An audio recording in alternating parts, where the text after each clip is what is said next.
సంస్థ ఇండిపెండెంట్గా ఒక 6 సంవత్సరాలు నడుపుకున్నాను. నడిపినప్పుడైనా రాజకీయ పార్టీలో పనిచేసినప్పుడైనా నాకు అర్థమైంది ఒకటే, ప్రజల పక్షాన నిలబడడం ఇంపార్టెంట్. పార్టీ పెట్టినామా సంస్థగా ఉన్నామా అన్నది కాదు, ప్రజల పక్షాన నిలబడడం ఇంపార్టెంట్.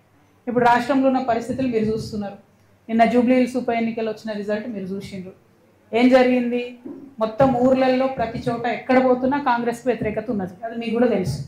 అంత వ్యతిరేకత ఉన్నా అన్ని వేల మెజార్టీతో కాంగ్రెస్ పార్టీ ఎట్లా గెలిచింది, ఎందుకు గెలిచింది అంటే అనుకున్న స్థాయిలో ప్రతిపక్షమైనటువంటి బీఆర్ఎస్ అందుకొని పనిచేయలేకపోతుంది అన్నది క్లారిటీగా అర్థమవుతున్నది. అక్కడ వాళ్ళు సోషల్ మీడియాలో ఉద్యమాలు చేస్తున్నారు తప్పితే కిందకు వచ్చి ఎటువంటి ఉద్యమాలు చేస్తలేరు. ఇంకొకటి పేరుకు కృష్ణార్జునులు అని చెప్పుకొని ట్వీట్లు పెట్టుకొని వాళ్ళు ఒకళ్ళు జబ్బ ఒకళ్ళు జరుచుకుంటూ తప్పితే ఒకళ్ళు వీపు ఒకళ్ళు జరుచుకుంటూ తప్పితే పెద్దగా క్షేత్రస్థాయిలో పనిచేయలేదని అర్థమైంది. ఇలా చాలా కుట్రలు కూడా జరిగినాయి అనుకోండి జూబ్లీ హిల్స్ ఎన్నికలలో. అవి సమయం సందర్భం వస్తే తప్పకుండా అవి కూడా చెప్తాం. కాకపోతే ప్రతిపక్షాలు ప్రజల ఎక్స్పెక్టేషన్ మేరకు పనిచేసినట్టయితే రిజల్ట్ మంచిగా వేరే రకంగా ఉంటుండే జూబ్లీ హిల్స్. సో ఆ ఎక్స్పెక్టేషన్కి తగ్గట్టుగా వాళ్ళు పనిచేస్తలేరు. అక్కడే తెలంగాణ జాగృతి వచ్చి ప్రజల మధ్య నిలబడి ప్రశ్నించాల్సినటువంటి అవసరాన్ని గుర్తించినాం కాబట్టి ఇంత పెద్ద కార్యక్రమం తీసుకొని ప్రతి జిల్లాకు కూడా వెళ్ళి పనిచేస్తూ ఉన్నాం. Thank you. జై తెలంగాణ, జై తెలంగాణ.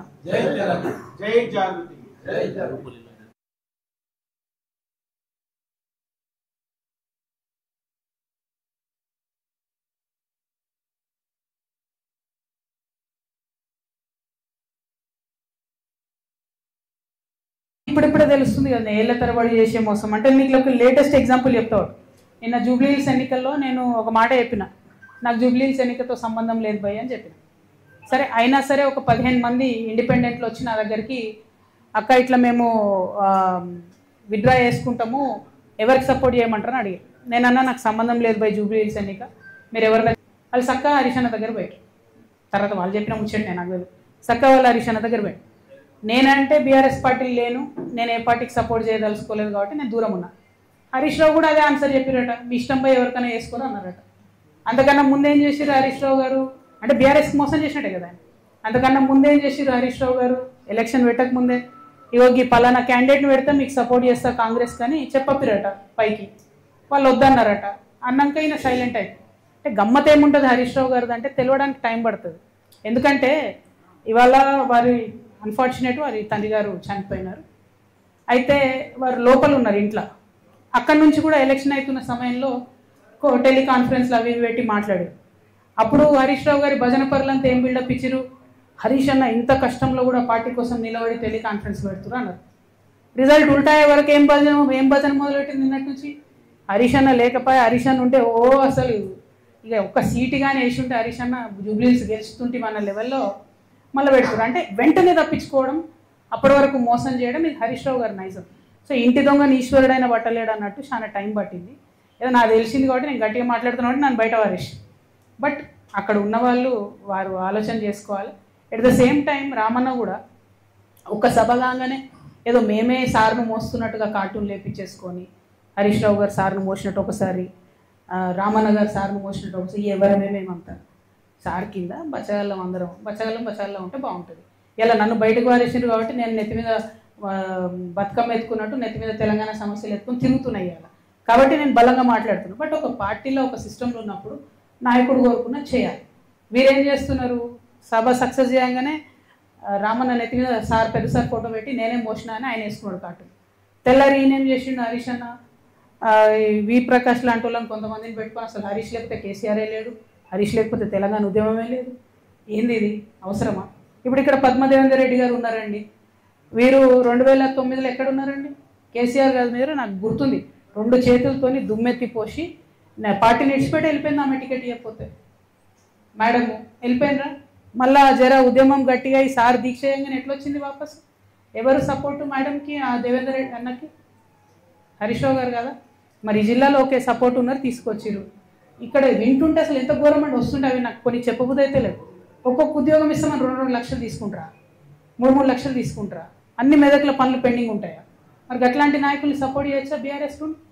ఆనాడు ఆ మేడం టీఆర్ఎస్లోకి వెళ్ళి బయటకు పోయి కేసీఆర్ గారి మీద 2 చేతులతో దుమ్మేసిపోతే ఆమెకు సపోర్ట్ చేసింది ఎవరండి? ఆ రోజు ఇటుపక్క పద్మకు ఓడిపోతుంది, అటుపక్క వైపీఆర్ అఫీషియల్ టీఆర్ఎస్ క్యాండిడేట్ ఓడిపోతారు, ఇంకో మనిషి గెలుస్తాడు. హౌ? సపోర్ట్ చేయలేదా హరీష్ అన్న? ఫస్ట్ నుంచి చేస్తున్నాడు ఆయన. నేనేమంటున్నా అంటే ఫైట్ ఉంటే స్ట్రేట్ ఫైట్ చేయాలి. ఇప్పుడు నన్ను బయట వారేసిరు, నేను సింపుల్గా ఏం చేసిన, సరే భయ్ నేను బయట వేసిరు, నాకు తెలిసిన కాడికి నేను ప్రజా సమస్యల మీద ఎత్తుకొని తిరుగుతూ అంటున్నాను. అట్లా స్ట్రేట్ ఫైట్ చేయాలి. లేదు, మోసపూరితమైన ఫైట్ చేస్తారు కాబట్టి నేను ఒకటే అంటున్నా, ఒక పక్క రామన్న సోషల్ మీడియా ట్విట్టర్ ఇడిచిపెట్టి గ్రౌండ్లోకి రావాలి, వస్తే బాగుంటుంది ప్రజలకు. ఇంకో పక్క హరీష్ అన్న మోసం చేయడం బంద్ చేసి నువ్వు కృష్ణునివా నువ్వు అర్జునువా ఏందో డిసైడ్ చేసుకొని ఆ పాత్ర ఏందో స్ట్రేట్ ఫార్వర్డ్ చేయాలి. వీళ్ళు పేరుకు కృష్ణార్జునాలు పెట్టుకుంటారు, ఒకరి మీద ఒకరి బాణం వేసుకుంటే పాపం బలేది ఎవరే, టీఆర్ఎస్ కార్యకర్తలు కదా.